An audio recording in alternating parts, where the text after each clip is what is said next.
All right, let's talk a little golf as we do every week with Jason Sobel from the Action Network. I'm Adam Kaufman. Jason, of course, we had Luke List go out last week at the Farmers Insurance Open, an impressive victory. And with that, we now have 10 of the top 50 golfers in the world getting ready to tee it up at the AT&T Pebble Beach Pro-Am. It was an exciting weekend last week, obviously. It took a while to conclude.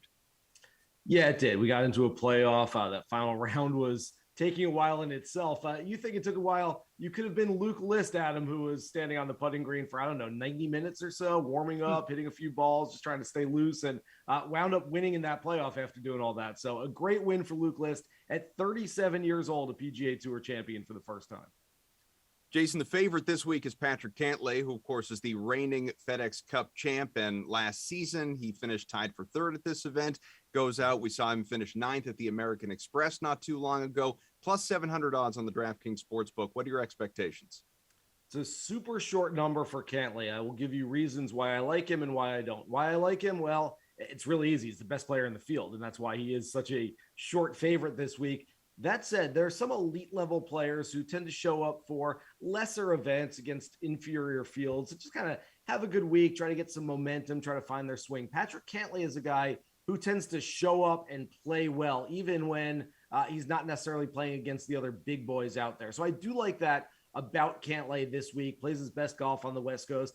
The negative, really, it's just that number. I mean, if you want to dip down to 7-1, I don't hate it. If you are really confident in Patrick Cantley this week, you think he's going to win, I'm not going to talk you out of it. Yeah, like I said, he's the best player in the field.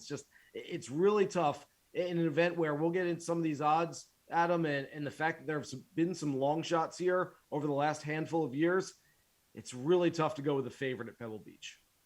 Several guys who were in the running last week are now obviously part of this competition this week. We mentioned Luke List going out and winning in that playoff. He beat out Will Zalatoris. He's part of this field. You could also look at Jason Day. He was T3. Cameron Tringale was obviously in that tie with him. You could poke at Justin Rose, came in tied for sixth. All these guys on the DK Sportsbook are plus 2,500 or better. Who stands out from that group for you?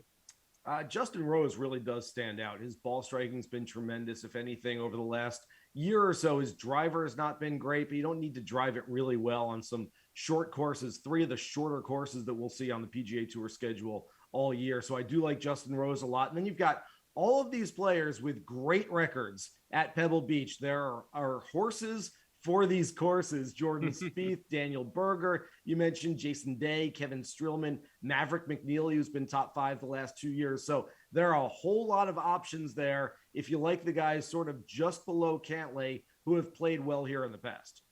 When Luke List entered the event last week, came in with odds on the longer side, plus 7,000, obviously. Is there somebody in that same range going into this event that you think has a chance?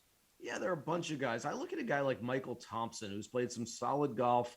Can't really handle a Torrey Pines that well, although he wasn't terrible last week. But that's a 7,700-yard golf course. I think that on a shorter course, I like him. Aaron Rye, his odds are a little bit lower than that after a title contention at Torrey last week. But again, a guy who should find this much more amenable toward his game this week with some shorter courses. If he can contend at Torrey Pines on that beast of a golf course, he should be able to find the leaderboard this week as well. So yeah, there's some decent numbers around that, that 70-1 range. I think you can find some guys that are playable on the board there.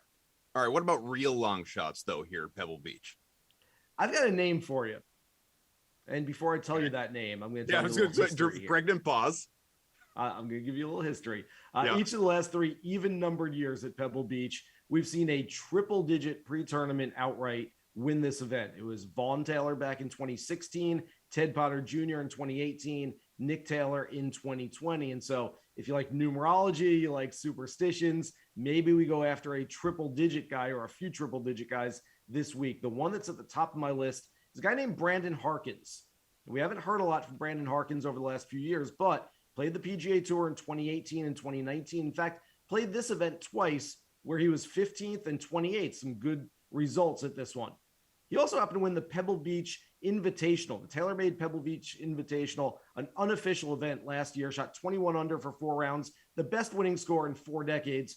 Oh, by the way, he also won on the Korn Ferry Tour just a week ago, and he's not really coming off that physical and mental exhaustion that guys do who win on a Sunday. That event ended on Wednesday, so we had a few days to relax, recuperate, re-energize. So I really like him a lot. Obviously firing well right now on a place where he's had some moderate success in the past. So Brandon Harkins, I believe 100-1. That could be a nice play if we want to continue that run of triple-digit long shots winning this event. I always get a kick out of obviously the celebrities taking part in this thing in the amateur event. Obviously, now you have Mookie Betts, the LA Dodger, it just seems like he's a great all-around athlete. He can do everything. He's out there bowling 300s all the time. You also have Josh Allen, the Bills quarterback, who much to his dismay is not preparing for a Super Bowl right now. Of course, Bill Murray, the actor, who's if there's a golf course nearby, he's there. Who are you excited to see?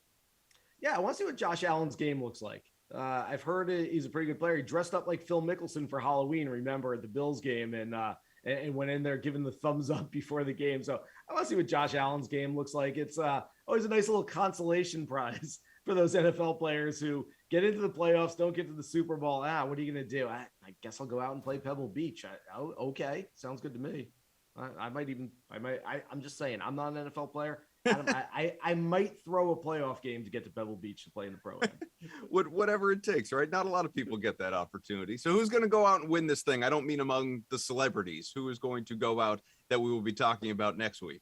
Well, my favorite play is on the verge of becoming a celebrity in the golf world, at least. Mito Pereira is a guy that was on everyone's radar last year. He won 3 times on the Korn Ferry, earned an in-season promotion to the PGA Tour, piled up 3 top 6 finishes last summer and into the fall, was playing some really solid golf. He's fallen off the radar just a little bit just because he hasn't played that much, but finished top 25 last week at Torrey Pines, his first start of 2022. And Adam, if we go back over the last handful of weeks, Hideki Matsuyama finished 13th at Kapalua, won the next week at the Sony. Hudson Swafford made the cut but didn't contend at the Sony. He won the next week at the Amex. And then there was Luke List, finished 22nd at the Amex and won at Torrey Pines. And so there's a little bit of a formula, a little bit of a pattern, which is in your first event of the year, play well, don't play great, don't contend, don't burn out the previous week, and then the next week go out there and win the tournament. That's exactly what Mito's got going for him after his first start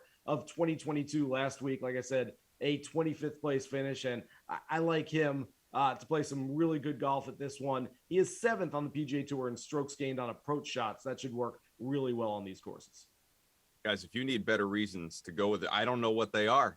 Jason laid it all out there for you. Jason Sobel, Action Network, thank you so much. Thanks, buddy.